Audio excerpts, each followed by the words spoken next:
નમસ્કાર, સ્વાગત છે આપનું ડીટીવી ન્યૂઝમાં। મુખ્યમંત્રી ભૂપેન્દ્ર પટેલે આજે દાહોદ જિલ્લાના સિંગવડ ખાતેથી 13.99 કરોડના વિવિધ વિકાસ કાર્યોનું ખાતમુહૂર્ત અને લોકાર્પણ કર્યું। ગુજરાતના મુખ્યમંત્રી ભૂપેન્દ્ર પટેલે આજે દાહોદ જિલ્લાના સિંગવડ ખાતેથી 13.99 કરોડના 55 કામોનું રિમોટ દ્વારા ખાતમુહૂર્ત તેમજ લોકાર્પણ કર્યું। આ પ્રસંગે વિધાનસભાના ઉપાધ્યક્ષ જેઠાભાઈ ભરવાડ, શિક્ષણ મંત્રી કુબેર ડિંડોર, મંત્રી બચુભાઈ કાબડ, સાંસદ તેમજ જિલ્લાના તમામ ધારાસભ્યો અને વહીવટીતંત્રના અધિકારીઓ ઉપસ્થિત રહ્યા। કાર્યક્રમ જિલ્લાના ભાજપના હોદ્દેદારો તેમજ કાર્યકરો મોટી સંખ્યામાં હાજર રહ્યા હતા। મુખ્યમંત્રી ભૂપેન્દ્ર પટેલે દાહોદ જિલ્લાના આદિવાસી સમાજને મહેનતુ ગણાવ્યા હતા અને મહેનતુ માણસના લીધે જ ગુજરાતને આગળ લાવવામાં સિંહ ફાળો છે, ત્યારે આવા આદિજાતિ વિસ્તારોના સર્વાંગી વિકાસ માટે સરકાર હંમેશા કટિબદ્ધ છે। નમસ્કાર।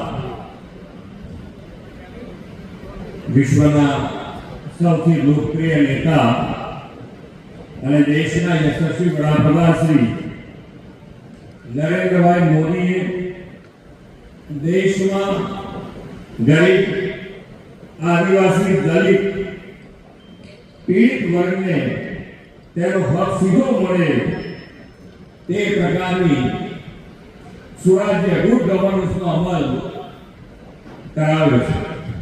લોકોનું જીવન ધોરણ સુધરે, સારી માળખાકીય સુવિધાઓ વધે તે માટે આદરણીય શ્રી નરેન્દ્રભાઈ ગુજરાતમાં તો પાછલા અઠવાડિયે વિકાસ કામોની હારમાળા સર્જી છે। શ્રી કૃષ્ણ ભૂમિ દ્વારકા સહિત સૌરાષ્ટ્ર, ઉત્તર ગુજરાત, દક્ષિણ ગુજરાત,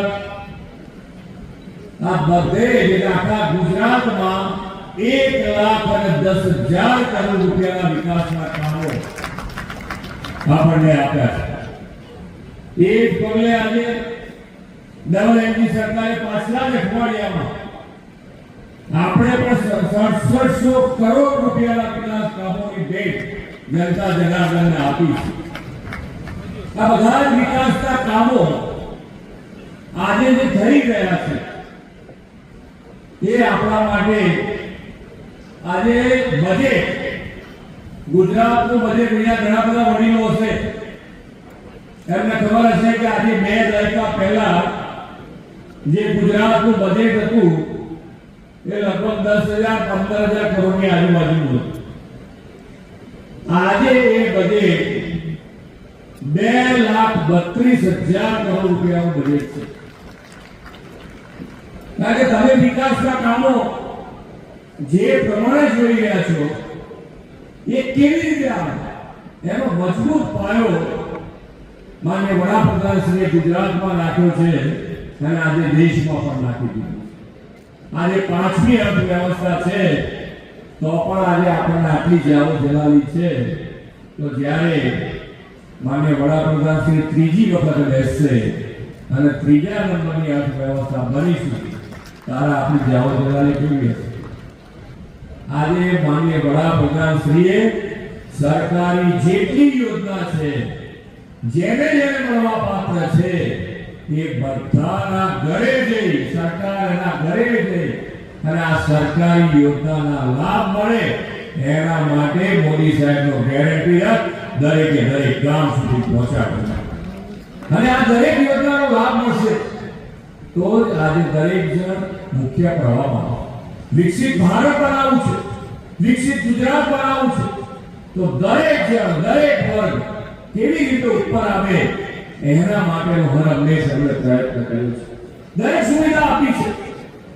તમે જુઓ આજે દાહોદ જિલ્લામાં પણ આખા આદિવાસી પટ્ટામાં પણ પહેલા સાયન્સની કોલેજ જ નહોતી, શાળાઓ જ નહોતી। આજે ત્યાં સાયન્સ કોલેજો છે, એન્જિનિયરિંગ કોલેજ છે, મેડિકલ કોલેજો પણ આજે આદિવાસી પટ્ટામાં છે। આજે દાહોદ જિલ્લામાં લગભગ 314 કરોડ રૂપિયાના ખર્ચે જુદા જુદા 55 પ્રોજેક્ટના લોકાર્પણ, ખાતમુહૂર્ત અને ભૂમિપૂજનના કાર્યક્રમ પ્રસંગે માનનીય મુખ્યમંત્રી શ્રી ગુજરાત રાજ્ય અહીંયા આવ્યા હતા અને સાહેબે અહીંયા જો વિકાસ કામોના આવા જ પ્રકારે ભવિષ્યમાં પણ કામો થતા રહેશે અને જનતાની જો અપેક્ષાઓ છે એ પૂર્ણ કરવામાં આવશે. આદિજાતિ વિસ્તારોમાં વિકાસને વધુ વેગ મળે તે માટેની વ્યવસ્થા ઊભી કરી હજુ પણ વિકાસ કાર્યો અવિરત ચાલુ રહેશે તેવું જણાવ્યું હતું. મુખ્યમંત્રી ભૂપેન્દ્ર પટેલના કાર્યક્રમમાં ધાનપુર તાલુકા કોંગ્રેસ સમિતિના પ્રમુખ દીપસિંહ ભુરિયા સહિત 400થી વધુ કોંગ્રેસ અને આપના કાર્યકરો ભાજપમાં જોડાતા કોંગ્રેસને વધુ એક ઝટકો મળ્યો હતો. મંત્રી બચુભાઈ ખાબડ સહિતના નેતાઓએ તમામ કાર્યકરોને ભાજપને ખેસ પહેરાવી સ્વાગત કર્યું હતું.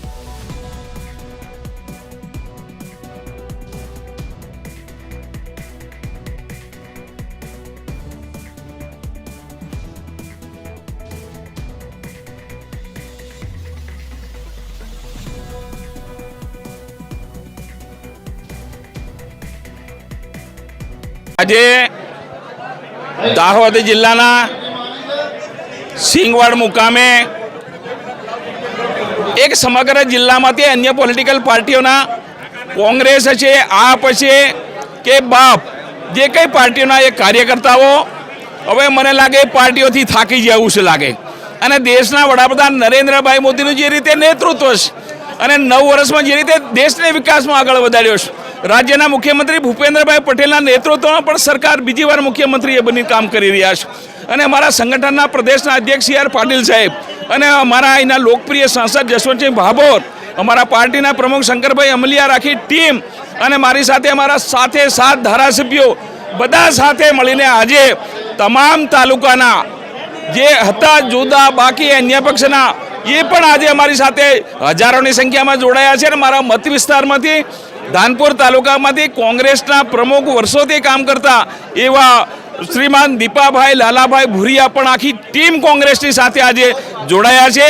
દેવગઢ બારિયાના પણ ખૂબ બધા જોડાયા છે. કોઈ તાલુકો બાકી નથી. લીમખેડા છે, સિંગવડ છે, સંજેલી છે, ફતેપુરા છે કે ઝાલોદ છે, દેવગઢ બારિયા, ધાનપુર તમામ વિભાગના કાર્યકર્તાઓ અમારી સાથે ભારતીય જનતા પાર્ટીની અંદર અમારા પ્રભારી મંત્રી શ્રી ડિંડોર સાહેબ, અમારા સાંસદ શ્રી, ધારાસભ્યો શ્રી, સંગઠનના લોકો, અમારા પ્રભારી શ્રી અને અમારા રાઠવા સાહેબ પ્રભારી તમામના નેતૃત્વની અંદર આજે અમે હજારો કાર્યકર્તાને જોડીને આગામી દિવસોની અંદર મોદી સાહેબનું જે વિઝન છે એ વિઝનને પાર કરવા માટે ને દાહોદના વિકાસ માટે આ વખતની દાહોદની લોકસભાની સીટ 5 લાખ ઉપરથી અમે જીતાડીને અમારા માનનીય સંસદશ્રીને મોદી સાહેબની ટીમમાં દિલ્હી મોકલવાના છે એના નિર્ધાર સાથે અમે આ કાર્યક્રમ મિત્રો આજે કર્યો છે.